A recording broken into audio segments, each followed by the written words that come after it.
You are listening to We Saw the Devil, an investigative and conversational true crime podcast that deep dives into fascinating criminal cases that are solved, unsolved, or ongoing. From America's Lori Vallow to Germany's Armin Meiwes, we examine and discuss the world's most shocking cases. If you're enjoying the show, don't forget to follow us online. Check us out at WeSawTheDevil.com and We Saw the Devil on Facebook, Twitter, and Instagram. And don't forget, you can become part of the show by backing us on Patreon.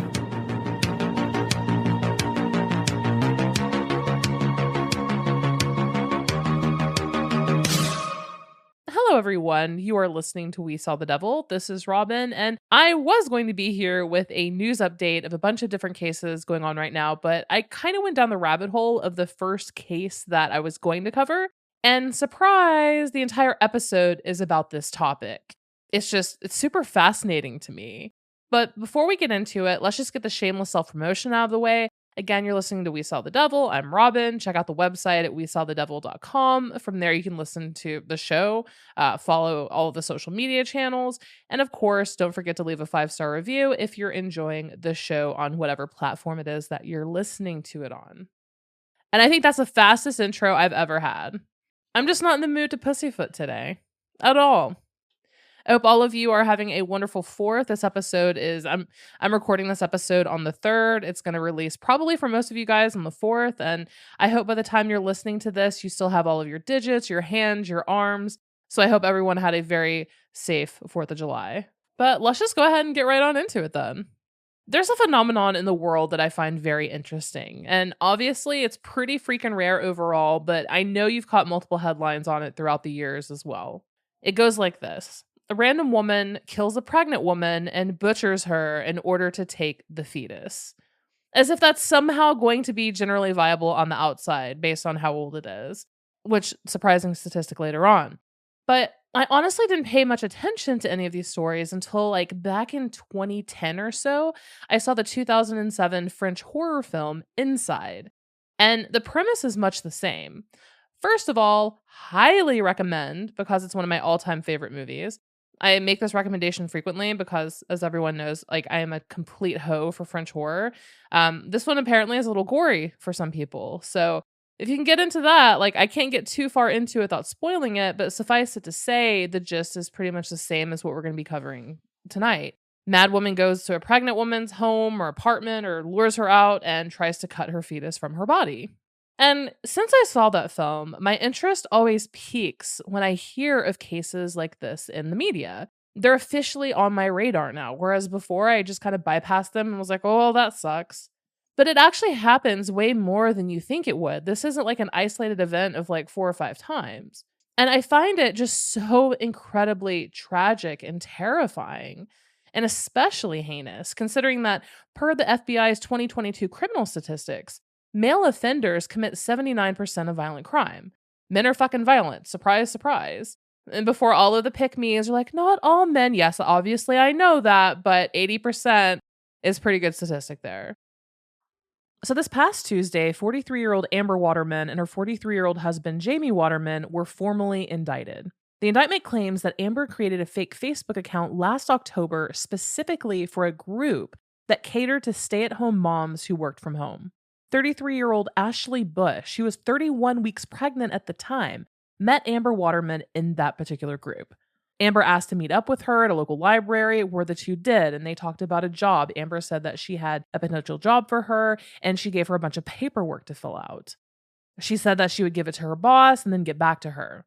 So the next step after that was supposed to be Ashley going with Amber to have an interview with said boss. So Ashley's fiance, Josh Willis, dropped her off at a gas station called the Handy Stop and watched as Amber Waterman and an unknown driver pulled off with Ashley in the back seat. And that would be the final time that he saw his fiance. He received a text message later that afternoon around 3 p.m. saying that he could come pick her up. So he went to the Handy Stop, but no one was there, and Ashley wouldn't answer her phone. So while Josh Willis was frantically searching for his fiance well into the evening, Amber Waterman had contacted the police and asked for an ambulance. She met the ambulance at a local corner store near her house and told them that she had given birth to a stillborn baby earlier that evening. She even had placenta inside of her pants. So, everyone thinking that she gave birth to this baby and needed medical attention, they called her a freaking medical helicopter to transport both her and the baby to the closest hospital. That being said, Amber Waterman's story quickly and obviously fell apart because it was very clear that she had never even been pregnant, much less give birth to a child. Add on to that the fact that a local pregnant woman had just gone missing and there was a massive APB out on her, and then the GPS tracking on Ashley Bush's phone put her there. I mean, it was pretty much game over. She and her husband were both brought in for questioning, and then Amber fully confessed during the interrogation. Apparently, Amber and her husband had taken Ashley Willis to a boat dock near their home. There, they cut the fetus out of her stomach, rolled her up in a blue tarp, and attempted to dump her body in nearby woods. Unfortunately, the fetus did not make it, and the Watermans dumped that in a separate location. And it's so scary to me how this scenario has played out so many times due to buying or selling on social media. Last year, Taylor Rene Parker, a Texas woman, was convicted of killing a pregnant woman and taking her unborn baby, who also died, and Taylor Rene Parker was sentenced to death. In March of 2015, Michelle Wilkins, 26, went to a house in Longmont, Colorado to meet Dynell Lane, who was selling baby clothes via Craigslist. This is one of the biggest cases that I remember as of the last 10 or so years. As Wilkins went to leave with a bag of clothes, Lane apparently grabbed her and they got into a really big struggle. Dynell ended up smothering her and then knocked her unconscious with a lamp. When Wilkins became conscious, she was bleeding profusely from her abdomen. After she was taken to the hospital, it was only then that she realized that Dynell Lane had cut her fetus from her body and then also separately gone to the hospital for treatment. And so she realized that she had been butchered and her child had been stolen. Fort Mitchell, Kentucky, 2005. 22-year-old Katie Smith convinced her friends and family that she was pregnant. She then lured 26-year-old Sarah Brady to her house, saying that she had packages from her baby registry that were mistakenly sent to her. Katie Smith then pulled a knife and a fight ensued until Brady grabbed the knife and stabbed her dead and then called police. Very clearly, that killing was ruled as self-defense. Katie Smith had intended to take Sarah Brady's baby. In 2000, Michelle Bica killed 23-year-old Teresa Andrews after performing a crude C-section on her and removing the fetus. She then shot her in the back of the head and buried her in the dirt floor of her garage. The fetus actually lived, though, and Michelle raised the child as her own for a couple weeks until the police closed in and figured out what had happened. She actually committed suicide to avoid prison time. December 2003, Oklahoma. 37-year-old Effie Goodson killed Carolyn Simpson, 21, and cut her fetus from her in a field behind a gaming center where Carolyn worked. Carolyn's body was found 4 days later in a field near Lamar, Oklahoma. She had been shot in the head, and the fetus that she was carrying had been cut out of her body. The day after Carolyn disappeared, Effie went to a local hospital in Holdenville carrying the dead fetus with her. The medical team was able to determine that the fetus had just reached 6 months gestation. Even though Effie said that that was her stillborn baby, doctors didn't believe it, and they called police. Effie Goodson was sentenced to 2 consecutive life sentences. 2019, Chicago. 19-year-old Marlen Ochoa Lopez was killed after being lured into a home with the promise of free baby items.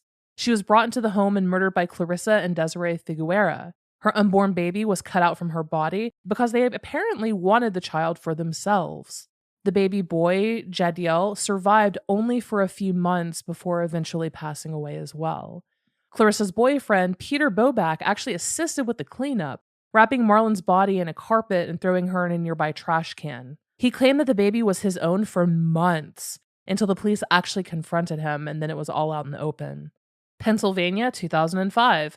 Peggy Jo Connor, 38 years old, clubbed her neighbor, 30-year-old Valerie Oskin, over the head, kidnapped her, and then drove her to some remote woods near her house. There, she used a razor blade to try to cut out the fetus by following an old C-section scar. However, due to the noise, people came and they were discovered, and both Valerie and her baby survived. In Peggy Jo Connor's trailer, they found a bassinet, a baby swing, and other baby paraphernalia. Creepily enough, Peggy Jo Connor was not pregnant and had never been pregnant. She was originally sentenced to 22 to 50 years in prison, although recently that was reduced down to 12 and a half to 31 years. Illinois, 2006. 24-year-old Tiffany Hall attacked her childhood best friend, 23-year-old Jamila Tunstall. She attempted to stab her in the stomach with scissors to, take the fetus. However, she also killed Jamila Tunstall's 3 young children and then stuffed them into the washer and dryer. Sadly, Jamila bled to death after she was knocked over the head and had a gnarly head wound. Her fetus also died. Tiffany Hall pled guilty to avoid the death penalty, and she is currently serving life without parole. Missouri in 2007. 20-year-old Lauren Gash and 18-year-old Elisa Betts decided that they wanted a baby. So they went on MySpace and they found Amanda Howard. They talked to her, they promised to donate some baby items and baby clothes to her, so they decided to meet up in a motel to trade off the items.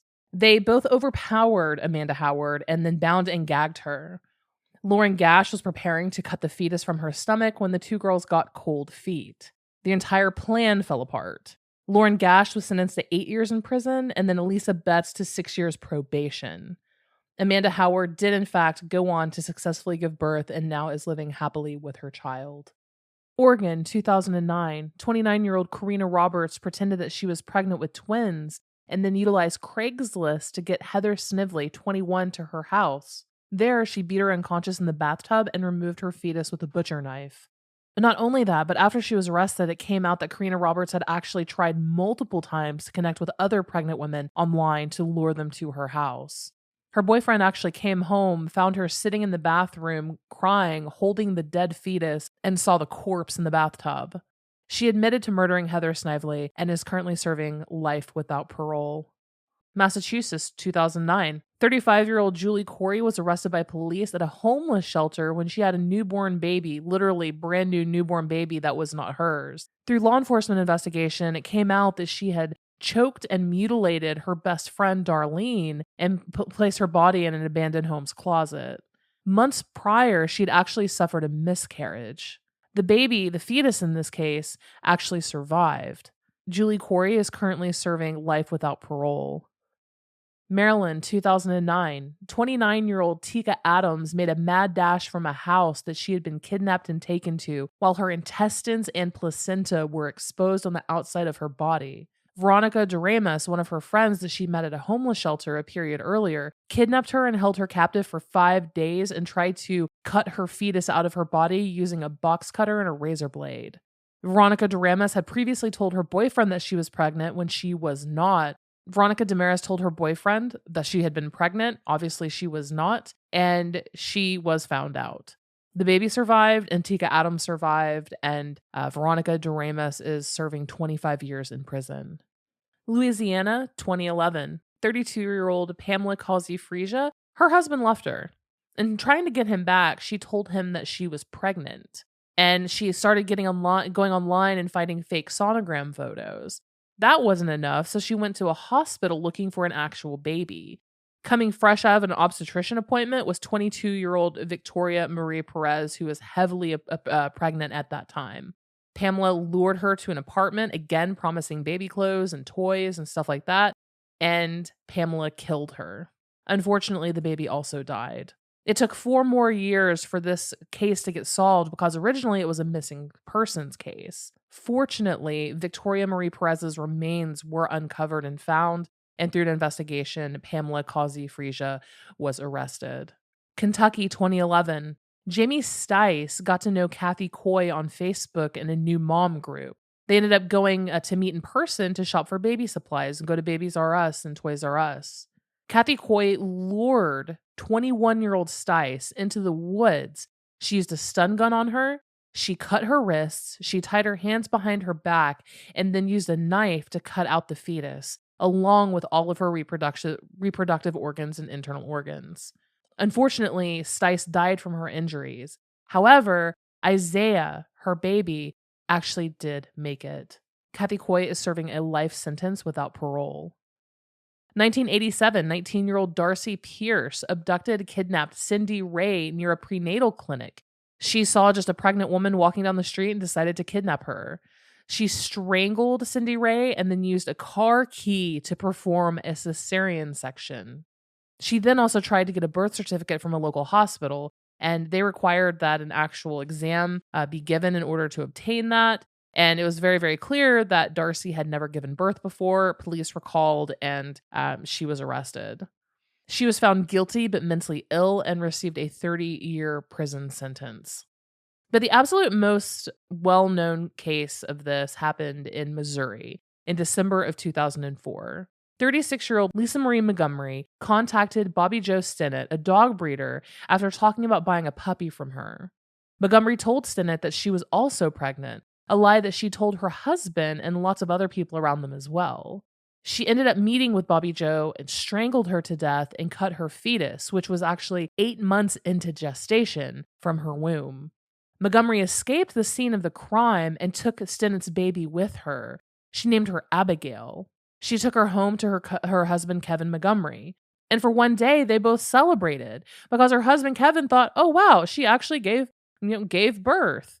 He had no idea that her pregnancy was faked or that she had faked pregnancies and miscarriages all throughout their marriage this far, when in reality, she had been sterilized after the birth of her 4th child with her previous husband. Now, if you want to get really messy, her previous husband was actually her stepbrother. Because of course it was. Montgomery was arrested in Kansas the very next day and charged with kidnapping resulting in death, which is a federal crime. She was tried and found guilty in 2007 and was actually executed by lethal injection in 2021, having exhausted the entirety of the appeals process. And Lisa Marie Montgomery became the first female federal inmate since 1953 to be executed by the U.S. federal government, and then the 4th in history overall. This phenomenon is called fetal abduction, and the perpetrators are almost always women who cannot have children of their own. Either they cannot have children of their own, or they somewhat recently, lost a child as well. It's this entire desire to be a mother, and then it develops into this determination to get a baby at any cost, by any means necessary. With the invention of the internet is one of the easiest places to go. For all of you moms out there who listen to this podcast, how many moms groups are you in? Almost every woman I know is in a moms group, or, if they're pregnant for the first time, a new mom group. And that's terrifying because even though, like I said in the beginning, this isn't a terribly common occurrence, a lot of it actually starts online because that's, the easiest place to find it. They'll often search through chat groups or forums or message boards. The National Center for Missing and Exploited Children reported in September of last year, 2022, that what they call fetal abductions made up about 6% of the total amount of reported infant abductions, of which, by the way, in total infant abductions, there have been 336 of them since 1964. In the US, there have been 21 cases of fetal abduction since 1987. And of those, 19 resulted in the mother's death and 9 led to the death of the fetuses. And the interesting part is that although these women live in some sort of weird fantasy land that they've created, they're not actually, by the DSM, considered psychotic. Because they are completely aware of the reality and the reality that they're living in, but they just prefer their fantasy world. They prefer the world that they have created. And so when they get prosecuted and they end up going to court, them trying to pull the insanity defense actually typically, I think it's only worked one time as I researched this, but it never, ever, ever works. And I mentioned the case of Lisa Marie Montgomery and why that was such a big case. Not only was she executed via lethal injection, not only was she only the 4th woman overall to die at the hands of the federal government, but she had a whole life history of documented injuries and mental illness. She was raised in an abusive childhood home where she was repeatedly raped and molested by her father and male relatives. She went on to have 4 children that she lost custody of. In 1990, she'd had a tubal ligation. And then after that tubal ligation is apparently when her mental state began to deteriorate. But the thing about it is that, and this is a big key fact to a lot of fetal abductions, it's planned. Almost every case of fetal abduction isn't just something that a woman sees a pregnant woman walking down the street and it's like, yeah, I'm going to go snatch that and, butcher her to get her fetus. It is actually a process. It's an act that is long planned out. Teresa Porter, who's a forensic psychologist, an expert on female violence, believes that the motive behind fetal abductions goes beyond just the desire for a baby. She said, quote, "This is not the maternal urge run amok. There's no evidence that they bond with the babies that they snatch. These women are often extreme con artists. They are psychologically impaired, but the majority are not psychotic." She says that she believes, quote, "Fetal abductors are quite similar to that subtype of serial killer," end quote, because they're hooked on the attention associated with pregnancy. I'm sure a lot of you are moms. You get a lot of attention when you're pregnant. And it's her belief that that is one of the driving factors, the need and desire for attention, as well as a personality disorder. But the thing about it, and what's so interesting, is that the women who commit these crimes, at least here in the United States, where we have really good data on this for the most part, almost all of them on the surface have nothing in common. This isn't something like, well, it's a serial killer, it's a mass shooter, it's going to be a, mid-20 something white man, or we're talking a serial killer here, it's going to be a 30-year-old white man. It's not like that. There are very, very, very few things that these women have in common. They come in different age groups, different races. Some are mothers, some lost children, some have no children. But almost in every single case, an instance of this, it begins the same way, that the perpetrator, that the woman who goes on to commit this crime, claims that falsely that she's pregnant. And the crime often then coincides with, say, a boyfriend or partner leaving them. And once they actually lock down on a victim or think about their victim or plan it out, they may be sociopathic when it comes to the regard of the life of the mother. They view her as almost a vessel. And because there haven't been an insane amount of fetal abductions, we're talking like 22 since 1987, somewhere around that. This area is actually kind of up in the air. It's kind of up for grabs in terms of the psychology behind it. But I just wanted to throw this quick episode out because it's just so incredibly wild to me. But yeah, the case, if you guys wanted to follow it, that churned out this entire episode is the Amber Waterman and Ashley Bush case. And I suggest you read into it because this is going to have a whole trial, the whole bit, and there's nothing really in question here, as it were, but it's going to be interesting to see this go through the justice system. But that's it for today, guys. Thank you so much for listening. Again, I hope by the time today is over, you all still have your hands, feet, and arms and face. You've had a wonderful 4th with family and friends. Again, the website is wesawthedevil.com. From there, you can find us across all social media. And if you've enjoyed this episode on womb raiders, please take 5 seconds out of your day and leave that 5-star review on whatever platform of your choosing. Until next crime.